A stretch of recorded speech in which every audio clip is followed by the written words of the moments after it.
Lucky for you, the savior of Meridian still has a few things she wants to take care of.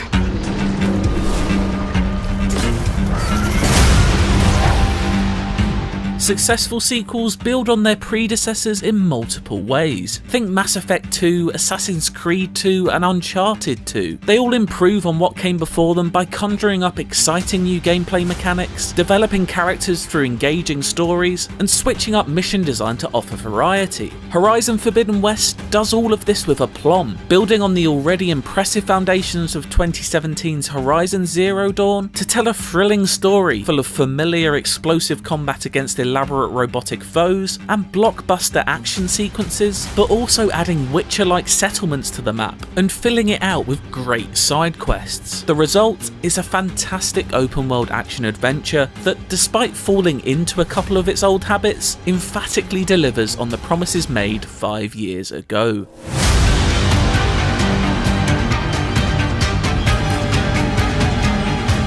Once again, Aloy is on a time-sensitive mission packed with mystery, not least in its characters, many of whom are firmly established in the grey area between friend or foe. Its twists and turns are numerous, and had me guessing how it would turn out right until the end of Aloy's journey. And that journey isn't a short one. My playthrough, which was done at a fairly relaxed pace that included completing a healthy amount of side missions, took around 32 hours. I don't know what Anora's doing out here, but consider yourself old. Guerrilla Games has definitely learned a lesson this time around when it comes to finding a balance between world building and telling a coherent story. Horizon Zero Dawn tackled some big ambitious ideas, but sometimes stumbled when it came to conveying them in an engaging way. Forbidden West is able to confidently stride over the deep exposition potholes that Zero Dawn sometimes fell victim to, mostly mercifully avoiding lengthy information dumps in favour of a more elegantly told tale. The story's key moments are told through engaging cutscenes that contain their fair share of character-centric drama without dwelling on it long enough to overstay their welcome. This is still very much a hard sci-fi setting though, and that is where the slightly weaker parts of Forbidden West story lay during the opening hours. This makes for an uneven start, but the pace promptly picks up and becomes much more engaging once a new threat is introduced and the true plot of Forbidden West comes to the fore. The story's strengths, however, far outweigh those awkward moments. It's much stronger when focusing on the personal dramas and social and political conflicts of the Forbidden West than when satiating its fetish for rambling holograms. There are some real standout missions too. One questline involving a clumsy but lovable inventor trying to fulfill the ambitious legacy of his grandfather is a particular high point. It's a perfect example of how well Aloy's quest collides with other people's stories to create something truly memorable. It's also worth noting here that Forbidden West is very much a sequel to Zero Dawn, meaning newcomers attempting to skip the line and jump in here may feel slightly alienated by the overarching plot, though there is still plenty to enjoy regardless. To understand what's going on in there, you're gonna need one of these.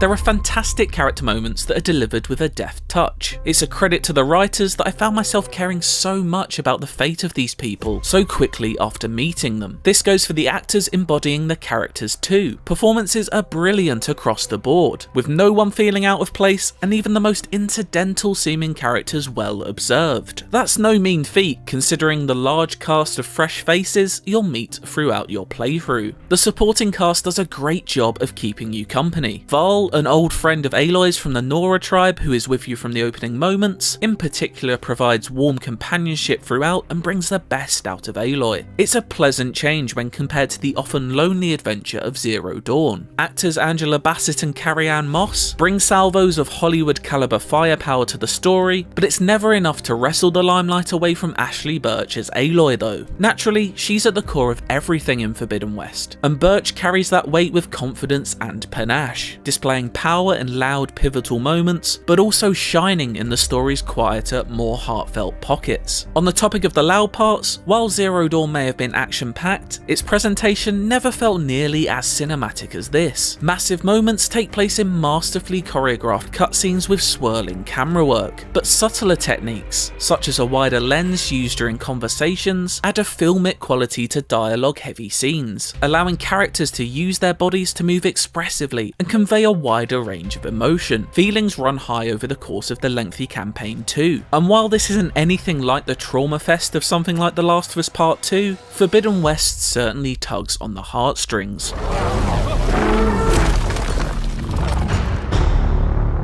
A stealthy approach, laying in wait to silently strike from tall grass, is almost always wise at the start of a fight, as you'll likely get into the most trouble when you're outnumbered. Even the less deadly machines, such as darting skydrifters and pouncing scrappers, pose a threat in numbers. Rarely has the saying, "attack is the best form of defense," been truer. And just as in Zero Dawn, these enemies' bodies are loaded with weak points that allow you to affect the fight and change it to your liking. Take the new Claw Strider for example. It's an extremely aggressive dino menace that can wipe you out with lashes of its devastating tail. Had enough of it? Equip some tear arrows and split it straight off. That cycle of learning an enemy and their multiple different attacks, reducing the number of options available to them by targeting and destroying their weapons, and then finishing them off with ice, fire, acid, or whatever other damage types they're weak to, never grew tired over dozens of hours. The combat in Zero Dawn was already fantastic, and Forbidden West only stacks more options on top of that, such as new weapons and ammo types, and feels better and more flexible than ever as a result. The explosive spike thrower is a particularly satisfying new addition to Aloy's collection of weaponry, lodging projectiles into machines before detonating them to cause big damage. I found this to be a near essential item against some of Forbidden West's bigger beasts, many of which provide battles that are of a scale and quality that many games would aspire to for their grand finales. The superb score also soundtracks perfectly throughout, dynamically cranking up the noise during high stakes battles and adding crunchy electronics to the familiar orchestral refrains from Zero Dawn. The central piece of Aloy's arsenal remains the bow and arrow though, with many different versions on offer. Mixing and matching to make sure you have all of the different types of elemental damage you need on your weapon wheel is key. The next step is being skilled enough to hit your fast moving targets. The machines themselves are exquisitely designed, each bringing their own bag of party tricks to the West. The speed and power with which the machines move is a sight to behold. Not that you'll have much time to stop and stare as they barrel towards you, but if you allow yourself to slip into slow motion for a moment, you'll be able to see each gear ticking within their gaping jaws before you need to dodge out of the way of death.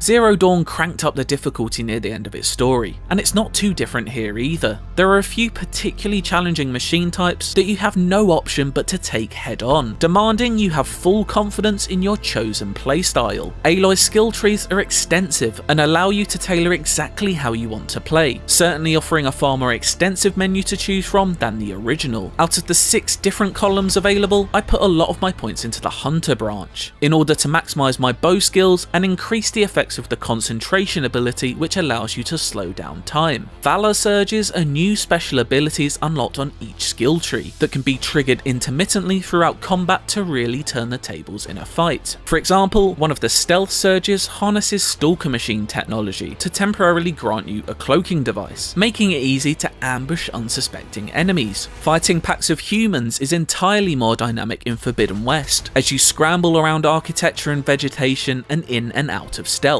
There's a fantastic weight to melee combat, which feels like a much more viable and crucially fun option this time around for Aloy. Swings of the spear crunch into enemies, and unlockable combos add extra depth. In general, Aloy feels great to control in combat, light on her feet, but heavy hitting, all until you find yourself caught between a rock breaker and a hard place, that is. While not going so far as to adopt the climb anything approach of more bokoblin littered open world games, there's a greater sense of freedom thanks to your new pulse's ability to scan for handholds on cliffs, and there is usually a path to reach wherever you'd like to go. Although it's undoubtedly an improvement on Zero Dawn, it does feel a bit archaic to be restricted to predetermined handhold routes when we're used to much more freeform climbing in 2022. While you can now grapple yourself to objects using the pull caster, don't think of this being a game changer on the level of Halo Infinite's grapple shot or Just Cause's grappling hook before it. In Forbidden West, it's much more of a puzzle and combat tool used for getting out of sticky situations than it is something that will help you zip around its world. This isn't some forgotten corner of the East where you come from, Nora. It's the Forbidden West. A rapturous harmony of beautiful natural landscapes and fearsome machines, Horizon Forbidden West is one off if not the most visually impressive game I've ever played. There's verdant jungle, sweeping desert, snowy peaks, waves crashing like liquid crystal against sand, the list goes on. Seriously though, sometimes the only thought that crossed my mind was, "F me, have you seen the look of this?" After a slightly pedestrian and linear tutorial section, it kicks into life and sets you free. It's clear from early on that Guerrilla has spent a lot more time creating a more interesting open world this time around, and nowhere is this clearer than in its settlements, which are universally a vast improvement over Zero Dawn's comparatively lifeless equivalents. There are many to discover, each beautifully unique, including one particularly enrapturing underground location that's home to one of the most visually striking video game levels in recent memory that I won't dare spoil here. Aside from being places to stock up on resources and acquire new weapons and armor from merchants, these clusters of civilization are where a lot of side missions will begin, and this is probably the biggest area of improvement for Forbidden West when compared to its predecessor, which had very limited and repetitive optional content.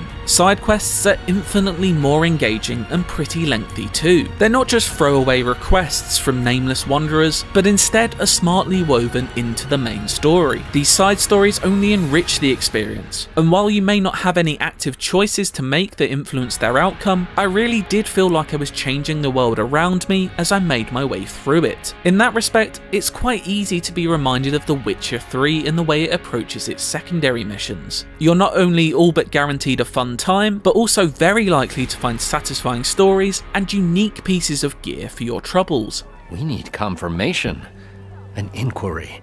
So thorough, so irrefutable, endorsed by the Savior. All right, I'll keep looking. The different quirky characters met and distinctive rewards received from each side quest means that they very rarely feel repetitive. It's a real credit that in a world so dense with objective markers, very few, if any, feel like rinse and repeat jobs. Outside of side quests, there's a long list of other activities available. Rebel camps to clear out, different types of collectibles to find, arenas to test your might in, and of course, the return of the scalable tool necks. There are also relic ruins, a particular favourite of mine, which are fun little puzzle boxes hidden around the world that put all of your mental tools to the test, some of which take a considerable amount of time to solve, as if bite-sized chunks of Tomb Raider have been transplanted into a far-flung future. That Witcher 3 influence even extends to the minigame Machine Strike, a strategy board game that contains all the addictive qualities of Gwent or Assassin's Creed Valhalla's Orlog. The action isn't just restricted to the many objective icons on the map though. Aimless wandering is rewarded with random events taking place across the world, which gives a sense of real discovery. Occasions like this further build on a feeling of genuine causality to your actions in the world too, as you'll bump into the same people later at a settlement who will thank Aloy for saving them from a herd of vicious machines. On top of all of this, there's just so much to see and do that I don't want to spoil in any way. Characters, creatures, and locations that I wouldn't want the joy and surprise that I experienced discovering taken away from others. For large swaths of it, the Forbidden West really is a place that needs to be seen to be believed.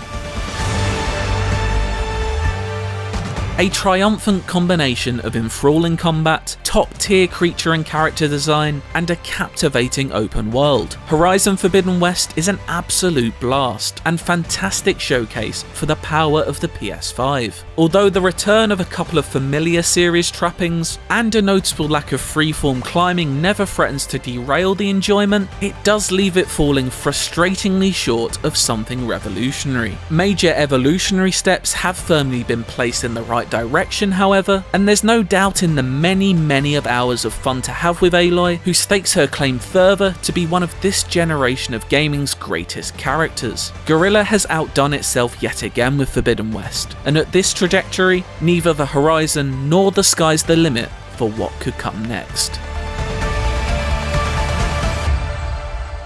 For my full written review, check it out on IGN.com, and for everything else Horizon Forbidden West, stick with IGN.